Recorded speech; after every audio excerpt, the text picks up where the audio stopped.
Oke, kita lanjut ke soal nomor 26. Nah, nomor 26 itu katanya sebuah elektron memasuki daerah yang mengandung medan magnet. Oke. Nah, jadi ada medan magnet nih.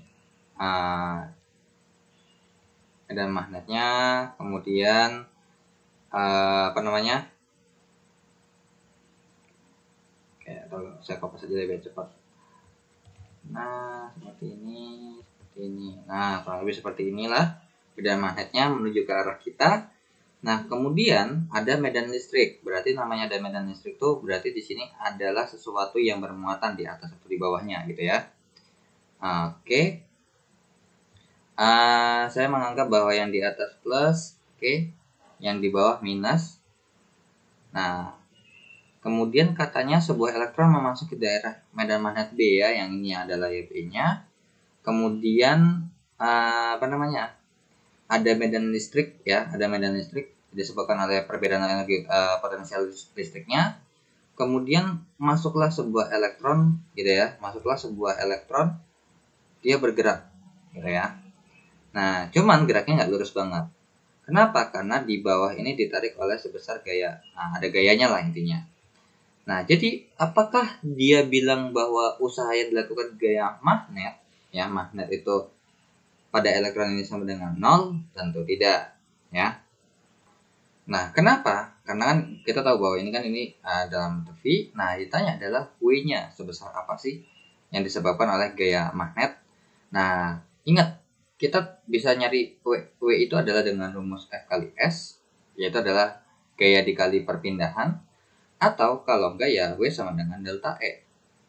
Nah, di sini sebanding dengan V tidak, karena yang sebanding dengan V itu adalah F-nya ya. Jadi kita bisa bilang bahwa FL sama dengan B kali Q kali V kali sin theta. Jadi sebanding dengan V belum tentu ya. Di sini V gitu ya. Nah, salah. Nah, kenapa? Karena kalau kita masukkan ke dalam rumus yang ini pakai FL sama dengan B Q V sin theta, S-nya nggak tahu berapa jaraknya. So, kita nggak bisa pakai dulu. Nah, sebanding dengan E cross B salah, karena yang hanya cross itu atau membentuk sudut itu adalah B dengan V. Nah, baru betul ya. Nah, sama dengan energi potensial listriknya salah, sebanding dengan perubahan energi kinetiknya betul. Kenapa? Di sini usaha yang dilakukan adalah terjadi perubahan energi kinetik, gitu ya, karena W sama dengan delta E, adalah delta EK. Nah, di sini baru setengah M kali V 2 kuadrat dikurang setengah, ya intinya terjadi perubahan lah, atau kita bisa bilang setengah M kali V 2 kuadrat dikurang V 1 kuadrat. Jadi, kalau ditanya sesuai, harusnya sebanding dengan V2 kuadrat dikurang V1 kuadrat baru betul gitu ya. Soalnya kenapa? Kalau misalkan kalau FL-nya ada gitu ya, tapi S-nya nggak ada, maka jawabannya 0 kan gitu. Nah, sebanding dengan V tentu tidak ya. Oke, jadi jawabannya nomor 26 adalah yang E ya, sebanding dengan perubahan energi kinetiknya. Nah, soalnya kenapa saya bilang saya ulang lagi untuk yang B ya, untuk sebanding dengan V, berarti kalau misalkan usahanya kalau 0 berarti nggak bergerak dong. Kan nggak juga ya. Bisa jadi ternyata kalau misalnya bendanya bergerak, tapi kan gini ya, kalau misalkan bendanya nggak bergerak nih, alias diem aja sebanding dengan V, alias berarti kan kalau misalkan sebanding dengan V, berarti kalau misalkan besar usahanya 0, kemungkinan besar kalau dibandingin sama V, V-nya 0. Tapi kan belum tentu. Sebenarnya justru yang menyebabkan dia 0 adalah kecepatannya stabil, kecepatannya sama. Jadi resultan gayanya percepatannya 0 gitu loh.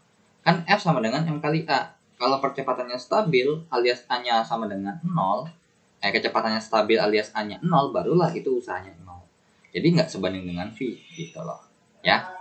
Karena berhubung percepatan elektron kita nggak bisa cari, ya kita bisa pakai dengan W sama dengan delta E aja, nggak apa-apa gitu loh. Oke, kita lanjut ya ke soal nomor 27. Oke, untuk soal nomor 27 di sini ada rangkaian ya. So, saya mau kopas dulu biar saya nggak ribet gambar lagi. Nah, nomor 27 katanya ada rangkaian seperti ini, berarti kurang lebih karena berhubung ada di sini udah dikasih tahu ya arah I-nya dari maupun I2, I3 dan I1-nya. Jadi kalau kita gambar ini berarti I1 tuh masuk ke sini ya. I1 tuh masuk ke sini. Nah, jadi I1-nya seperti ini adalah I2-nya, kemudian ini adalah I2-nya. Kemudian I3-nya itu kurang lebih seperti ini. Nah, di sini kalau kalian perhatikan berarti kita nggak bisa pakai cuma Kirchhoff kayak biasa. Merupakan ini kita pakai hukum Kirchhoff kedua, gitu ya. Nah, oke. Nah, berhubung ini arah harusnya udah dikasih tahu, kita bikin loopnya yang sesuai dengan arahnya aja. Jadi kita bikin loopnya itu yang atas begini, kemudian yang kedua juga begini, gitu ya. Kalau ini saya bikin begini juga deh. Nah, sebenarnya kalau untuk arah loop sebenarnya nggak ada masalah ya. Saya bikin begini aja deh. Nah, di sini kalau misalkan rumus yang berlaku adalah seperti ini. Sigma E sama dengan gitu ya, sama dengan ditambah sigma I kali R sama dengan 0 gitu. Nah, di sini ada dua loop. Loop pertama yang atas dan loop yang kedua adalah yang bawah ya. Nah, kita uraikan dulu untuk loop 1. Nah, untuk loop 1 berarti kalau kalian perhatikan untuk sigma E-nya dulu ya. Nah, sigma E1 ditambah sigma IR sama dengan 0. Nah, berarti untuk sigma E yang ada di loop 1, kalau kalian perhatikan bahwa ternyata yang ketemu di sini sumber tegangannya yang kecil duluan. Berarti minus. Berarti untuk E1-nya adalah minus 12 ditambah sigma I kali R. Berarti di sini kalau kita bisa bilang untuk yang 4 ini adalah ini R1, ini R2, dan ini adalah R3 gitu ya. Kurang lebih seperti itu. Nah, oke. Berarti jangan R2. Berarti R2 yang bawah ya, ketukar. Ini R3, ini adalah R2. Berarti sigma I kali R berhubung di sini I2 dan I3 atau I2-nya I1 segala macam belum ketahuan, cuman ketahuan R-nya. Berarti untuk sigma IR-nya berarti ditambah dengan 4 dikali I1 ditambah dengan 2 dikali I3. Kenapa positif? Karena sesuai dengan arah loopnya ya. I-nya searah loopnya betul, ininya juga searah loopnya kan karena loopnya begini. Oke, jadi berarti 4I1 tambah 3I3 ini sama dengan 12. Ini adalah persamaan pertama. Nah, untuk loop kedua ini kalau kalian perhatikan berarti kita sama juga menggunakan rumus sigma E tambah sigma I kali R sama dengan 0. Nah, kalau kalian perhatikan E-nya cuma ada di sini. Ternyata yang kena adalah yang kecil dulu, berarti minus. Minus berapa? Minus 8 ditambah I2-nya sesuai dengan berarti 6I2 gitu ya. Ditambah, nah ternyata I3-nya berlawanan, berarti dikurang 2 kali I3 sama dengan 0. Berarti di sini 6I2 dikurang 2I3 sama dengan 8. Ini adalah persamaan keduanya. Nah, I1 sama I2 sama I3 begini, gimana cara carinya? Nah, di sini ada bantuan di titik A atau titik B. Kalian terserah mau lihat titik A atau titik B-nya. Kalau kalian perhatikan titik A sama titik B, I1 itu sama dengan I2 tambah I3. Karena ketika I3-nya masuk, I2-nya masuk, keluar menjadi I1. Jadi ini dapatnya dari hukum Kirchhoff 1. Ya. Ini hukum Kirchhoff 1 ya. Nah, Kirchhoff 1. Yang sigma I masuk sama dengan sigma I keluar. Kalau yang ini adalah hukum 2 Kirchhoff ya, atau hukum Kirchhoff 2. Hukum Kirchhoff 2. Nah, sekarang kalau kita lanjutkan, berarti kan karena berhubung I1 sama dengan I2 tambah I3, dan di sini ditanya adalah I3 ya, yang ditanya adalah I3 nih. Nah, karena yang melewati hambatan 2 ohm itu adalah yang I3-nya berapa. So, kalau kita bisa rubah dalam bentuk I3 aja. Jadi yang ada I1 kita rubah jadi dalam bentuk I3 karena di sini pasti I1 atau I2 harus ngalah. Nah, sekarang di sini I1 sama dengan I2 tambah I3. Berarti kita masukkan, berarti 4 dikali I2 ditambah I3 ditambah 3I3 sama dengan 12. Berarti 4I2 ditambah 4I3 ditambah 3I3 sama dengan 12. Berarti 4I2 ditambah 7 kali I3 sama dengan 12. Ini adalah persamaan yang baru ya, persamaan ketiga lah kalau kita bisa bilang. Ya udah, tinggal eliminasi seperti biasa ya, tinggal eliminasi seperti biasa. Berarti 4I2 ditambah 7I3 ya, tambah 7I3 ini sama dengan 12. Kemudian 6I2 dikurang 2I3 sama dengan 8. Kita mau hilangkan I2-nya karena kita butuh I3-nya. Jadi dikali 3 dikali 2 bawahnya. Sehingga jadinya 12I2 ditambah 21I3 sama dengan 36. Yang di bawah jadinya 12I2 dikurang 4I3 sama dengan 16. Kita kurangkan. Coret. 21I3 dikurang 4 min 4I3 jadinya 25I3 sama dengan 20. Berarti I3-nya sama dengan 20 per 25. Sama dengan berapa tuh? Oke, sorry. Saya udah salah ngitung ya. Ini bakal saya hapus dulu. Nah, di sini nih. Ya, di sini nih ada salah ngitung nih. Masa di atas 2 tiba-tiba di bawah jadi ini ya. Oke, ini saya hapus dulu. So, berarti ini kita bisa dapat katakan bahwa ini 2 ya. 2I3. Kemudian ini adalah 2I3. 2U3 berarti 6I3. Oke. Barulah di sini baru 4I2 ditambah 6I3 sama dengan 12. Di sini 6I2 dikurang 2I3 sama dengan 8. Kita kalikan atasnya 3 bawahnya 2 ya. Berarti jadinya 12I2 ditambah 18I3 sama dengan 36 dikurang 4I3 sama dengan 16. Kita kurangkan. Berarti ini coret. Sehingga 18 ini jadi 22I3 sama dengan 20. Berarti I3-nya sama dengan 20 per 22.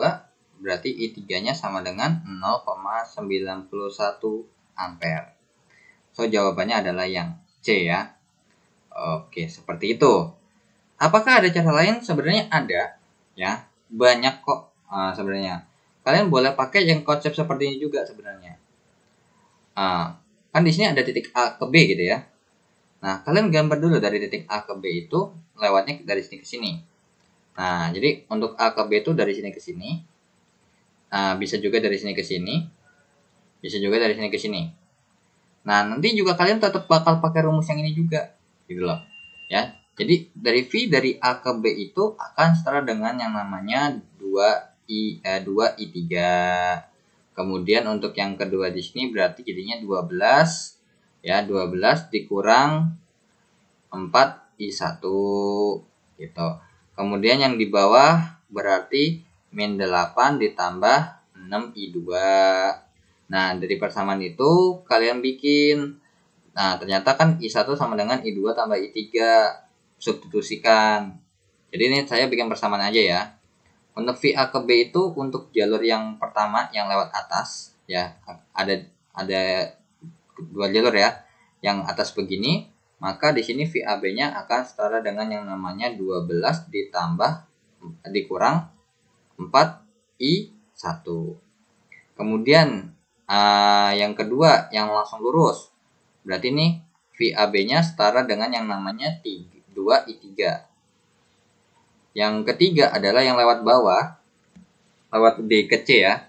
Maka VAB-nya itu setara dengan yang namanya min 8 ditambah 6I2. Terus kalian kombinasikan dengan yang ini, maka nanti bakal ketemu kok.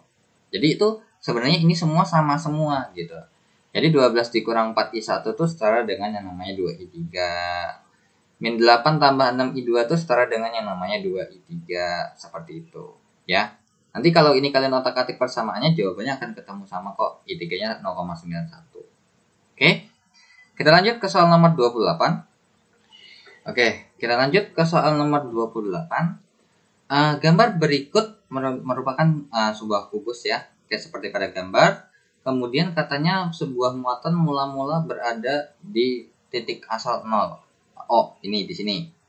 Kemudian kubus tersebut diberi medan magnet homogen searah sumbu Y. Nah, sumbu Y itu yang ini nih, makanya di sini ada arah B-nya ke kanan sini. Nah, jika muatan bergerak dengan kecepatan v pada sesuai dengan arah gambar, bisa 1, bisa 2, bisa 3, bisa 4, bisa 5, ditanyakan tunjukkan pada arah mana ya 1, 2, 3, 4 atau 5 yang kalau gaya magnetiknya lenyap. Nah, di sini ada gaya magnetik tuh gaya Lorentz ya ditanya. Jadi ditanya FL-nya tuh sama dengan 0. Yang mana sih? Gitu ya. Gampang kok. Rumus nomor 28 ini tinggal pakai rumus ada B, ada V. Berarti F sama dengan B kali Q kali V kali sin theta. Nah, supaya 0, even though mau ini pun berapapun, ini pun juga berapa, dikali V dengan kecepatan berapa, kalau di sini 0, jawabannya kan pasti 0. Jadi dapat disimpulkan bahwa sin theta-nya harus 0. Berarti theta-nya tuh 0. Alias kita bisa bilang ini sejajar. Nah, di mana siapa yang sejajar? Ya, V dengan B-nya. Jadi yang sejajar itu adalah V dengan si B. So, dapat dikatakan bahwa yang namanya sejajar berarti yang lenyap, ya arahnya ke V-nya ke sini juga. Gitu ya. Nah, berarti jawabannya adalah yang B. Gitu ya. Isi kok, pakai rumus ini aja. Ya. Kita lanjut ke soal nomor 29. Oke, kita lanjut ke soal nomor 29. Nah, soal nomor 29, sebuah kubus memiliki koefisien mulai panjang alfa, mula-mula memiliki volume V0. Setelah dipanaskan, pertambahan panjang luasnya adalah delta A. Dikenaikkan suhu kubusnya itu kalau dalam bentuk delta A dan V0 itu berapa? Oke, berarti di sini ada hubungannya dengan delta V ya. Delta V itu sama dengan V0 dikalikan dengan gamma dikalikan dengan delta T. Nah, kemudian untuk rumus yang lain itu adalah delta A sama dengan A0 dikali beta dikali delta T. Nah, sebenarnya terus kemudian ini ada delta L sama dengan L0 dikali alfa kali delta T. Jadi rumus-rumus pemuaian itu sebenarnya kalau kalian lihat adalah rumus yang identik ya. Rumus yang identik, rumus yang sama. Cuma beda simbol aja. Nah, dari sini, kira-kira mana yang kita bisa pakai? Nah, yang kita pakai berhubung ada delta A, maka kita pakai rumus yang ini. So, kita bakal berangkat dari rumus yang ini. So, delta A sama dengan A0 dikali beta dikali delta T. So, dapat dikatakan bahwa delta T-nya itu setara dengan yang namanya delta A dibagi delta A per A0 dikali beta. Nah, di sini kira-kira kita hubunginya gimana? Rumus mana lagi? Nah, kita tahu bahwa ya kan, di sini ada A0. Terus tiba-tiba di sini kok gak ada A0 lagi, adanya V0. Terus hubungannya gimana ya? Nah, kita tahu bahwa V itu kan adalah S pangkat 3. Benar nggak? Kemudian A itu adalah S pangkat 2. Ya, benar nggak? Oke, berarti ini ingat ya, untuk A ini kita bicaranya cuma satu sisi aja ya. Oke, berarti di sini untuk A0 ini atau sebenarnya lebih tepatnya berarti A0 ini adalah 6S kuadrat dong ya. 6S kuadrat dengan untuk V0-nya adalah S pangkat 3 dan A0-nya adalah 6S kuadrat. So, kalau kita hubungkan A0 dengan V0, nah, di sini kan kita tahu bahwa S di sini kan berarti kita akar pangkat 3 kiri, akar pangkat 3 kanan ya. Nah, dari sini nih kita akar pangkat 3 kiri, akar pangkat 3 kanan. So, jawabannya adalah S sama dengan akar pangkat 3 dari V0. Alias S karena berhubung di sini dalam bentuk pangkat, maka kita harus ubah dalam bentuk pangkat. Yaitu adalah V0 pangkat 1/3. Kemudian kita masukkan ke sini bahwa A0 ini setara dengan 6 dikali V0 pangkat 1/3 ya, pangkat 2. Jadinya A0-nya ini setara dengan 6 kali V0 pangkat 2/3. Kita masukkan ke dalam sini ya, sehingga delta A per A0-nya adalah 6 dikali V0 pangkat 2/3 dikali untuk betanya ini adalah 2 alfa ya. karena dua dimensi. Jadi kalau alfa itu satu dimensi doang. Kalau beta berarti dua dimensi, dua alfa. Kalau gamma tuh tiga dimensi, berarti tiga alfa. Gitu ya. Oke, berarti delta T. Nah, berarti di sini kita dapat katakan bahwa delta T ini karena berhubung ini kita naikin semua, ini kan yang bisa cuma ditutup di bawah kan 1/12 ya. Nah, 1/12 kan ini berarti gini ya. Sebenarnya kan kalau kita sederhanakan terlebih dahulu ya, delta A sama dengan 12 dikali V0 pangkat 2/3 dikali alfa. Nah, berarti ini sama aja delta T-nya setara dengan 1/12. Nah, delta T-nya saya tulis di kanan dulu deh. 1/12 dikali delta A dikali V0 pangkat min 2/3 karena naik dikali alfa pangkat min 1. Jadi alfa yang didapat, delta T yang didapat itu persamaannya adalah seperti ini. Gitu ya. Seperti ini yang didapat. Delta T sama dengan 1/12. Berarti jawabannya yang mana tuh? Nah, jawabannya adalah yang B. Jadi sebenarnya kalau kalian perhatikan, sebenarnya kalian cuma mungkin lihat koefisiennya aja ya. Ada 1/16, 1/12, 1/8, 1/6, 1/4. Cuman kan kalau misalnya nggak ngeh juga seperti ini kan juga tetap aja nggak bisa ya. Oke, jadi untuk nomor 12-nya ini kalian bisa perhatikan yaitu adalah kubus ini mempunyai 6 sisi. Makanya ada 6. Kemudian berhubung karena di sini adalah kalau kalian perhatikan ya, di sini kan berarti 6 nih ya. Nah, dari rumus ini, dari sini nih sebenarnya udah ketahuan nih. Untuk delta A ya, delta A per A0 dikali beta. Nah, untuk delta A-nya kan nggak berubah nih, berarti nggak ada apa-apa. A0-nya karena berhubung ada 6 dikali sesuatu, dikali beta itu 2 alfa. Jadinya kita udah langsung bisa tembak nih 1/12. Ya udah, ternyata betul jawabannya B gitu. Kalian boleh nih kalau mau pakai kayak gini nggak apa-apa. Cuman kalau untuk mau lebih meyakinkan ya pakai cara seperti ini yang di sebelah kanan ini. Oke. Kita lanjut ke soal nomor 30. Oke, kita lanjut untuk soal nomor 30. Suatu fenomena pada saat Big Bang dapat diwakili oleh beberapa konstanta alam fundamental yang dirumuskan sebagai akar HC per 2Pi kali G ya. Oke, besaran ini berdimensi sama dengan apa? Oke, jadi ini ada kaitannya dengan kayak misalnya untuk volume itu kalau dirubah dalam fenomena Big Bang itu ya pada saat Big Bang dan diwakili oleh beberapa konstanta alam ini bisa berubah macam-macam, bisa ada H sama C-nya, ada G-nya juga. Nah, di mana kita tahu bahwa ini kita ingat ya, ini satuan SI semua ya yang kita pakai ya. Oke, jadi dari nomor 30 karena berhubung ini bertanya dimensi. Oke, saya cantumin dulu bentar ya untuk dimensi. Oke, nah ini untuk dimensinya ya, kita fokus kepada besaran pokok saja. Fokus ke besaran pokoknya aja, yang pamawa suku inju. Oke, saya singkat seperti itu ya. Oke, nah untuk H itu apa sih? Nah, kalau H itu kalian masih ingat konstanta Planck? Konstanta Planck itu kan karena berhubung kita butuh satuan aja ya, kita nggak butuh nilainya segala macam. Konstanta Planck itu satuannya adalah dalam dikali sekon. Nah, dimana untuk joule itu kan kita tahu bahwa joule per sekon itu adalah satuan energi ya, berarti W sama dengan P kali T. Berarti itu mah joule per sekon ya, sorry itu mah joule per sekon. Oke. Nah, kalau joule per sekon itu P sama dengan W per T. Itu adalah joule per sekon. Nah, ini nggak ada ya, berarti kita definisi turunkan aja untuk joule itu. Kita pakai W sama dengan F kali S, gitu ya. Berarti W sama dengan Newton kali meter, gitu ya. Newton kali meter.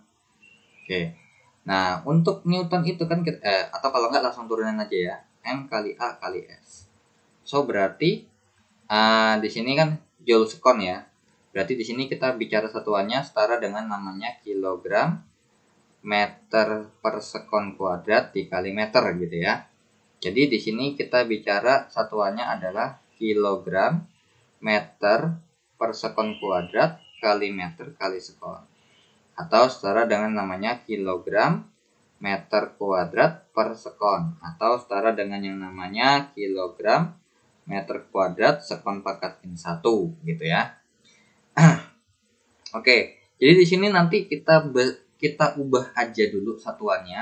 Nah, jadi ke dalam bentuk satuan baru nanti dimensi, atau dimensi dulu nanti baru dimensinya disederhanakan, terserah. Nah, sekarang untuk C itu adalah kecepatan cahaya ya. Nah, kecepatan cahaya yang satuannya apa? Meter per sekon. Ya, berarti yang namanya meter per sekon berarti ya udah meter per sekon itu setara dengan meter kali sekon pangkat min 1. Kemudian untuk G itu adalah konstanta gravitasi yang satuannya adalah Newton ya. Newton dikali meter kuadrat per kilogram kuadrat. Nah, kita tahu bahwa Newton itu satuannya mirip kayak tadi ya, F ya. Maka F itu sama dengan M kali A. Nah, berarti ini adalah konstanta gravitasi ya. Yang satuannya adalah Newton meter kuadrat per kilogram kuadrat. Oke, berarti kita tahu bahwa Newton itu adalah M kali A gaya ya. Gaya itu yang ini. Berarti yang ini aja. Berarti kilogram meter per sekon kuadrat dikali meter kuadrat dikali seper kilogram kuadrat. Lebih seperti itu. So, di sini kita bisa coret ya. Berarti ini jadinya akan yang ini nih kita coret nih. 1. Ini juga sama nih kayak ini nih ya.